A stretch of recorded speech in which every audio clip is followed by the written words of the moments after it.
Hey everyone, Kathy the Vegan Prepper here with just a really quick vlog style update because it's been a little while since we have uploaded to the channel, and Mr. Vegan Prepper and I were just talking about that, and we do have some awesome content that we're brainstorming right now and getting ready to figure out how to bring that to you in a quality way.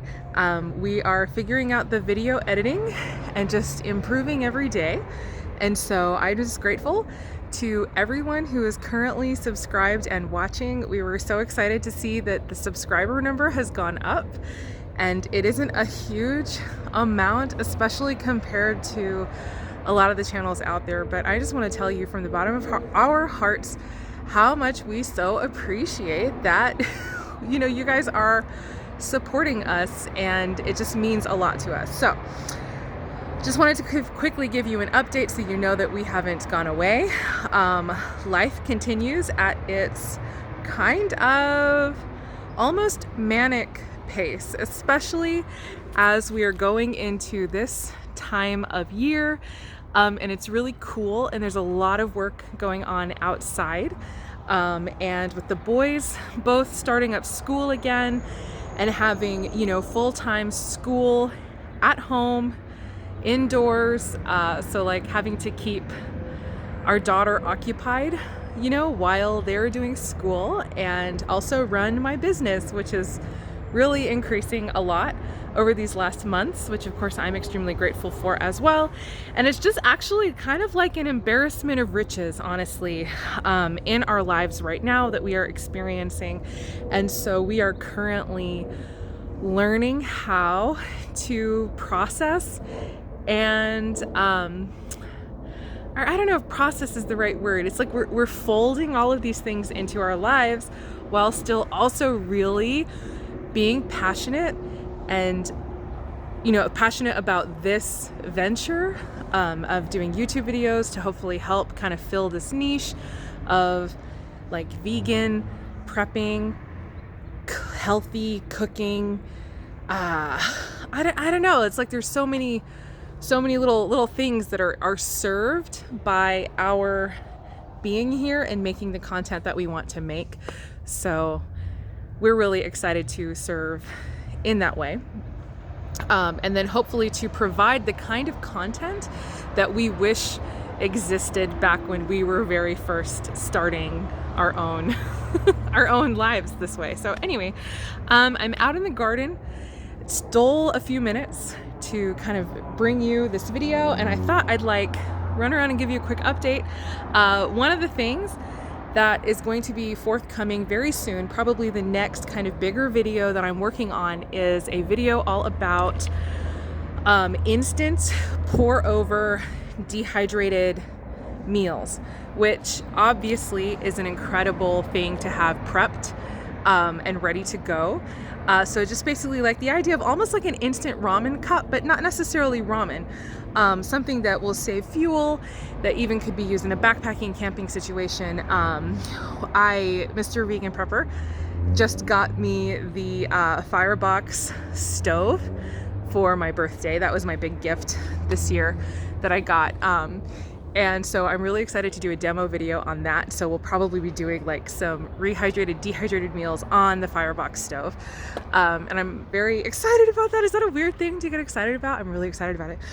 And just sort of showing how to create instant meals that are vegan and also, I think, healthy. And so I'm working on that, and that's going to be a really exciting addition, I hope. So my dehydrator has been going nonstop, mostly beans so far. Like currently I've got 2 pounds of kidney beans, which I pressure cooked, and now I am dehydrating, because that is one tip for you.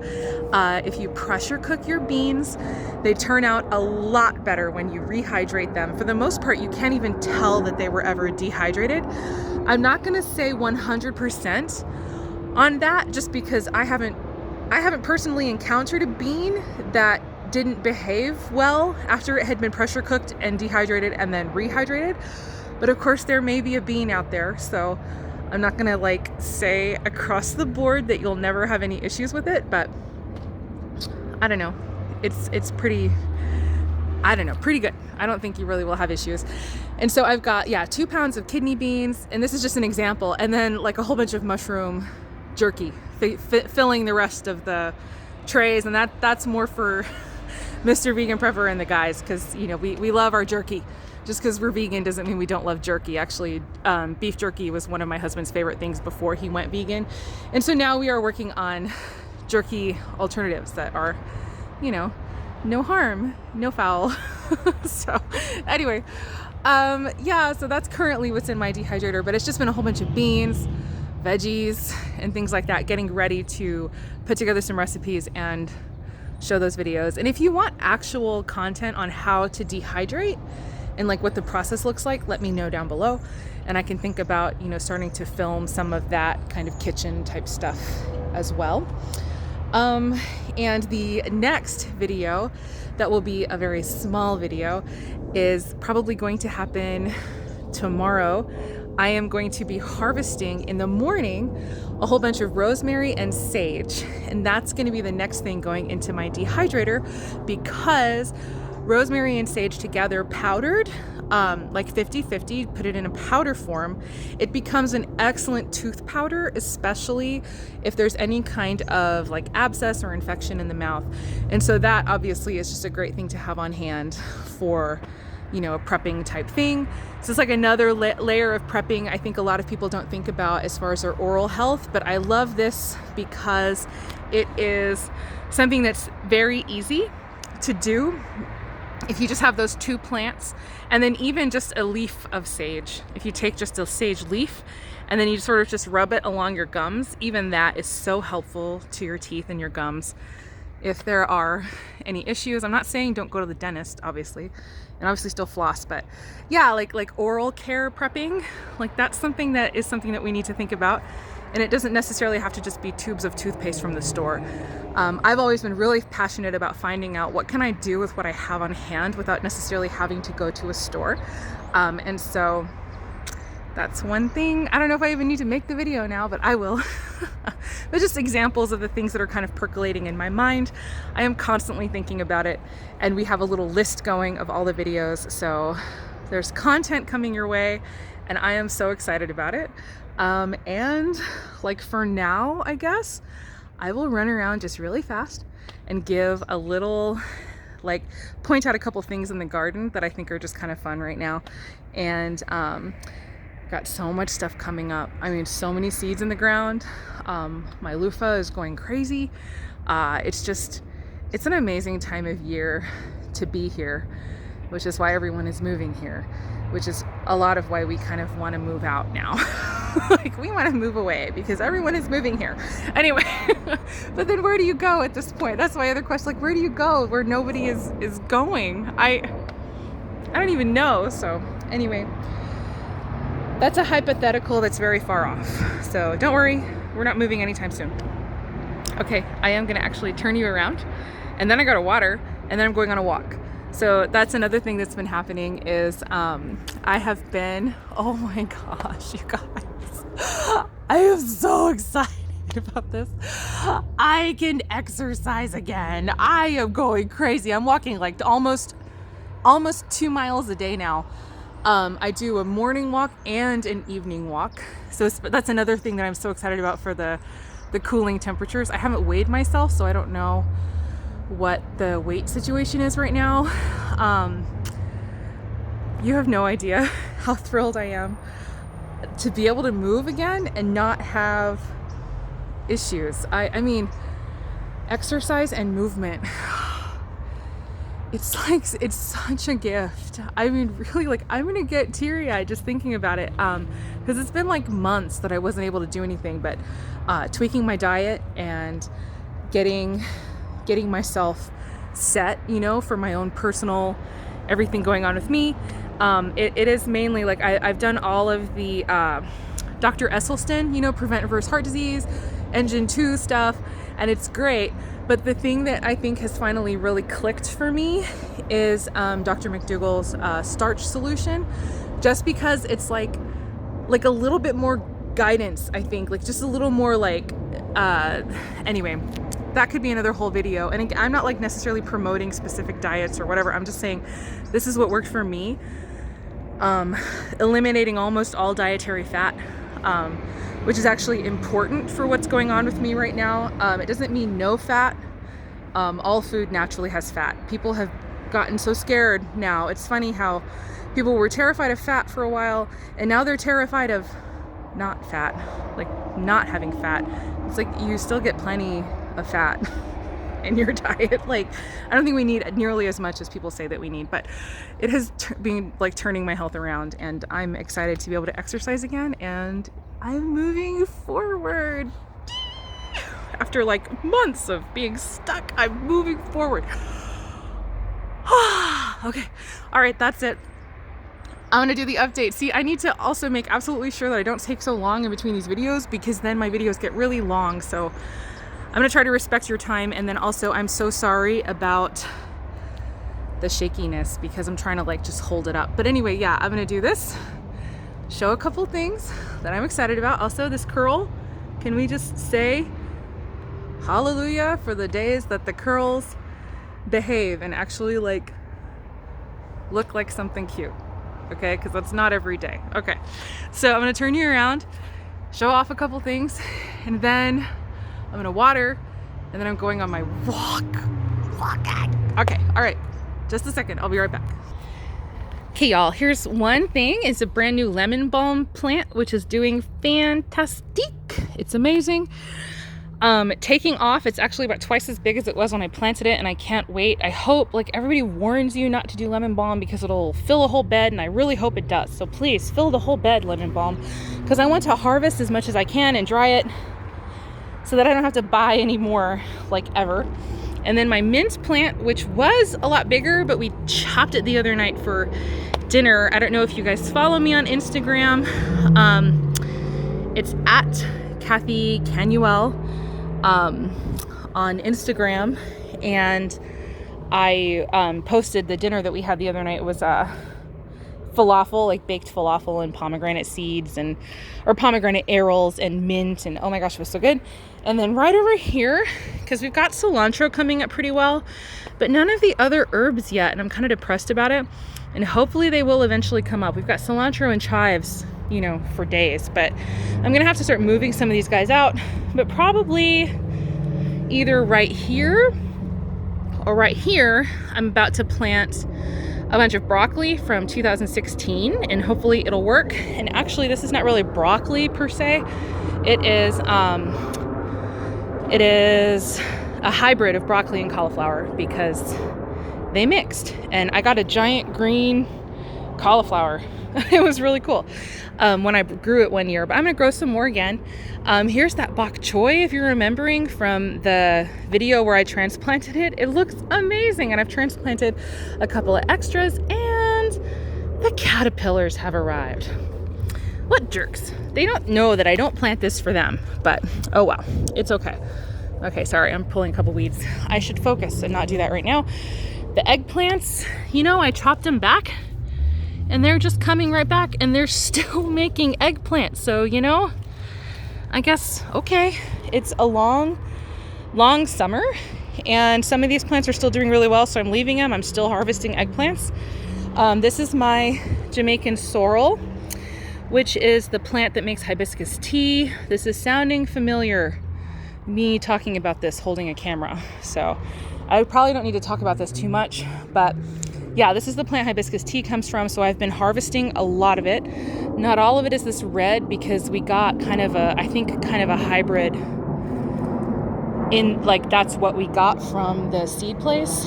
But anyway, they're looking good. And when you chop them back, so this one might need to go, yeah, this one needs to go pretty soon. But when you chop them, they start to put off another bud, and so we're gonna get like 2 or 3 harvests from each one of these plants, and I've already gotten quite a lot of it, and I'm very excited to have my own stash of hibiscus tea,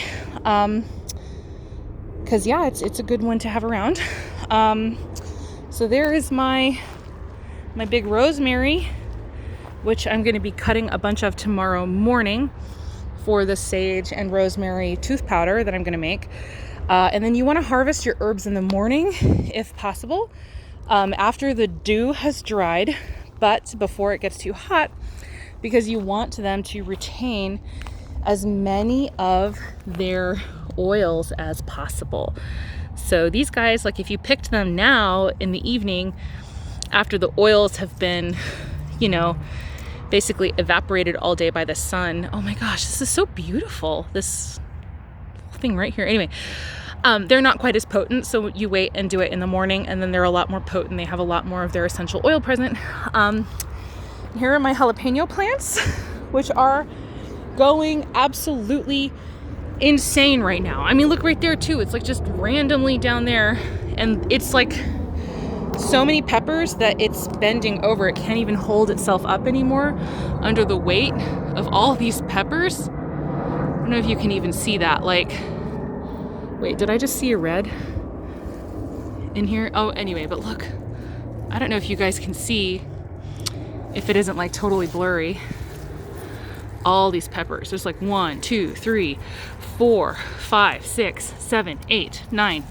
just on that one little branch. So it is crazy how loaded down with peppers they are right now.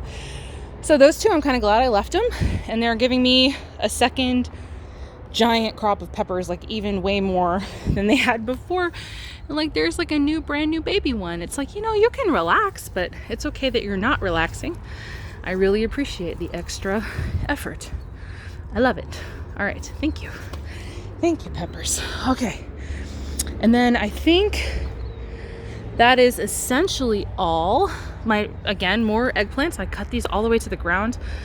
They're coming back and flowering and producing more eggplants for me, so I'm not going to complain too much.